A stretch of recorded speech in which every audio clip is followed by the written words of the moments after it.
Hi, my name is Diane Blair Hickey, and today I'm going to talk about how travel actually makes you a better person. If you thought about traveling and exploring the world but put it off until the timing was better, me too, until about 8 years ago when David, my husband, got cancer. Talk about a scary wake up call. We were fortunate enough for David to have a full recovery so we could reset our life to align with what we really wanted. While David and I love seeing amazing things and meeting incredible people, we discovered that our travels have offered us something more lasting, an inward journey that has caused us to change our perspective. It turns out that there's a real reason for this change. A psychologist by the name of Maslow stated that people need to attain certain needs, as represented by this pyramid. At the very bottom of the pyramid are physiological needs, which refers to the need for food and shelter. Next to safety, then love and belonging, such as what we get with relationships. Esteem is how other people view us. Lastly, the very top category is self-actualization, which means self-fulfillment and personal growth. This is the area where travel fits in. Living in the United States, we have a pretty good life where most of our needs are taken care of in a semi-automated way. What I mean by that is we don't have to think much about where we'll sleep tonight or if we'll be able to have enough to eat. Our surroundings and our customs are familiar to us. When you travel to a place that's vastly different from the one that you're used to, you're forced to shut off the semi-automation because you need to take care of more things yourself.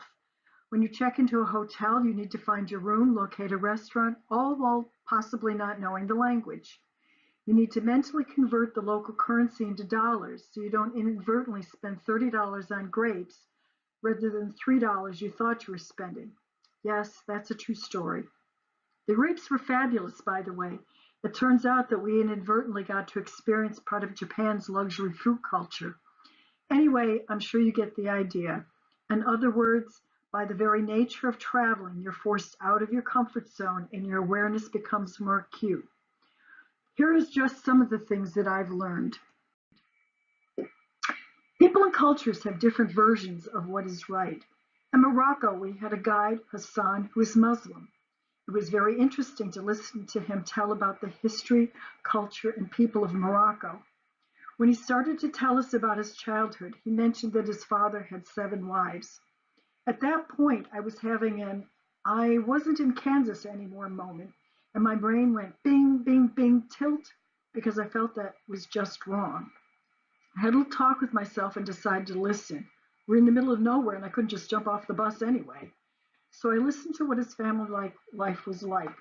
He had 23 brothers and sisters, and I remember thinking, how do they handle shopping for Christmas with that many people? Oh, wait, they don't celebrate Christmas. He told us how he was an entrepreneur at an early age by giving tourists camel rides on the beach. Now he went to college, and about how his wife, he only had one, and his teenage daughter. During our tour, his daughter had given him a very exact description for a red leather jacket she wanted him to buy for her, and no matter what he found, it wasn't exactly right. All the while, a monologue is running in my head about how could he be so casual about the fact that his dad had 7 wives and 23 children, which just wasn't normal. Then it dawned on me that this was his normal. It just wasn't mine. He was happy and well adjusted. And I realized that all people have the same needs that are on the pyramid, but they may not achieve them in the same way that I was used to. Experiences like the one I had with Hassan is why I prefer trips with guides. Firstly, they speak English, so communication is easy. Secondly, because you spend an extended period of time with them, you're able to get a true cultural exchange. This is a photo of Lalit, our guide in India. He's a Hindu who believes in thousands of gods, which I found very hard to keep straight. He's a very kind, gentle man whose wife works for the UN and earns more money than he does. Another example of a change in my perspective is when we went to Madagascar. Madagascar is the fifth poorest country in the world and has a life expectancy of just 65 years compared to 80 in the US. The average income is $260 a year. Running water, electricity, and adequate housing are rare. They must be miserable, right? Well, not necessarily. I saw a woman dancing as she pumped water from a communal well. In the top right photo, these children ran out of their house when they heard us. They came smiling and waving at us as we walked by. They weren't begging, they were just happy to see us. The photo on the left, the girl was mugging for the camera. She wanted to see her photo because without a mirror, she didn't know what she looked like. The bottom right photo, I didn't interact with the girl because I took it within a telephoto lens. She was getting water at the river. She spotted me and started to dance. Every morning we would hear the singing as the families went to the river to collect their water for the day. Madagascar may be the 5th poorest country in the world, but they've learned to appreciate what they have rather than focusing on what they don't have. So they're basically a happy culture. In India, I was stared at and constantly approached by people who would come up to me, touch me, wanting to have their picture taken with me. When I first encountered this, I thought the people were trying to mug me. However, that just wasn't the case. It turns out there aren't many redheads in India, and I was an anomaly. This woman grabbed my hand and raised it up as if I were a trophy. For the first time in my life, I got to experience what it feels like to be a minority. Because the poor don't have ready access to running water, I expected all the people and much of India to smell bad. I was pleasantly surprised that the air smells like a mix of wood smoke and incense, and I did not smell body odor even once, even though it got to be over 100 degrees. A few years ago, I went to Dubai on a 3-day stopover before going to South Africa. I was positive that I was going to hate it because I just knew that the men treated the women so badly. I was shocked at how polite the men were and how free and comfortable my conversations with them were. I was amazed to discover that it is actually an unusually safe destination for women. It's the first time in my life that my radar was down. You know what I mean, that sense of always being aware that comes naturally to all women. I've learned to question our cultural beliefs and preconceived ideas. We all know ugly Americans, the ones that go abroad and demand that English be spoken, who talk loudly about the way things are done in the US, and those who don't respect local customs.